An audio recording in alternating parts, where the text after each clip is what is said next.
ध्यानं श्रीवेङ्कटाचलाधीशं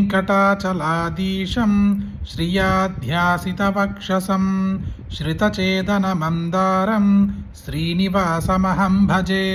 मुनय ऊचुः सूत सर्वार्थतत्त्वज्ञ सर्ववेदान्तपारग येन चाराधितः सत्यः श्रीमद्वेङ्कटनायकः। भवद्यभीष्टसर्वार्थ प्रतस्तद्ब्रूहि नो मुने इति पृष्टस्तथा सूतो ध्यात्वा सात्मनि तत्क्षणात् उवाच मुनिशार्दूलान् श्रूयतामिति वै मुनिः। श्रीसूत उवाच अस्ति किञ्चिन्महद्गोप्यं भगवत्प्रीतिकारकं पुराशेषेण कथितं कपिलाय महात्मने नाम्नामष्टशतं पुण्यं पवित्रं पापनाशनम् आदाय हेम पद्मानि स्वर्णधीः सम्भवानि च।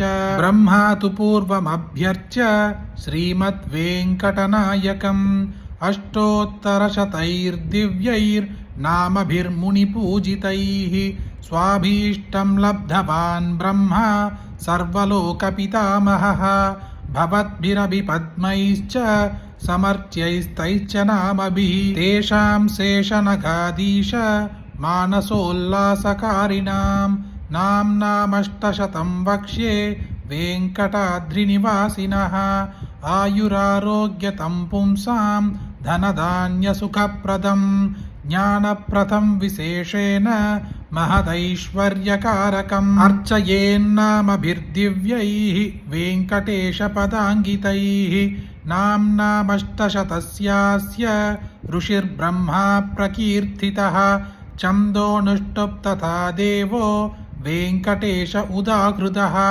नीलकोक्षीरसम्भूतो बीजमित्युच्यते बुधैः श्रीनिवासस्तथा शक्तिर्हृदयं वेङ्कटाधिपः विनियोगस्तथा भीष्ट सिद्ध्यर्थे च निगद्यते।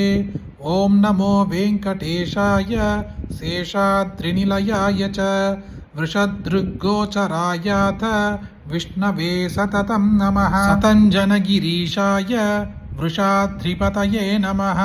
मेरुपुत्रगिरीशाय सरस्वामितटीजुषु कुमाराकल्पसेव्याय वज्रिधृग्विषयाय च सुवर्चलासुधन्यस्त सैनापद्यपराय च रमाया पद्मनाभाय सदा वायुस्तुताय च त्यक्तवैकुण्ठलोकाय गिरिकुञ्जविहारिणे हरिचन्दनगोत्रेन्द्र स्वामिने सततं नमः।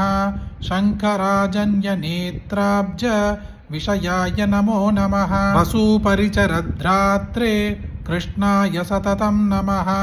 अब्धिकन्यापरिष्वक्त वक्षसे वेङ्कटाय च सनकादिमहायोगी पूजिताय नमो नमः। देवजिप्त्रमुखानन्द दैत्यसङ्घप्रणाशिने इति शेषेण कथितं कपिलाय महात्मने कपिलाख्यमहायोगी सकाशात्तु मया श्रुतं ततुक्तं भवतामद्य ಸತ್ಯ ಪ್ರೀತಿಕರಂ ಹರೇಃ. ಹಣದ ಪ್ರವಾಹಕ್ಕೆ ಶುಭ ಆರಂಭ ಕೊಡುವ ಈ ಶ್ರೀ ವೆಂಕಟೇಶ್ವರ ಸ್ವಾಮಿ ಸ್ತೋತ್ರವನ್ನು ನೀವೊಬ್ಬರೇ ಕೇಳಿದ್ರೆ ಸಾಕ? ನಿಮಗೆ ಗೊತ್ತಿರುವ ಎಲ್ಲರಿಗೂ ಶೇರ್ ಮಾಡಿ, ಈ ವಿಡಿಯೋಗೆ ಲೈಕ್ ಮಾಡಿ. ಮತ್ತೊಂದು ವಿಡಿಯೋದಲ್ಲಿ ಸಿಗೋಣ. ಜಯ ಜಯ ಶಂಕರ, ಹರ ಹರ ಶಂಕರ.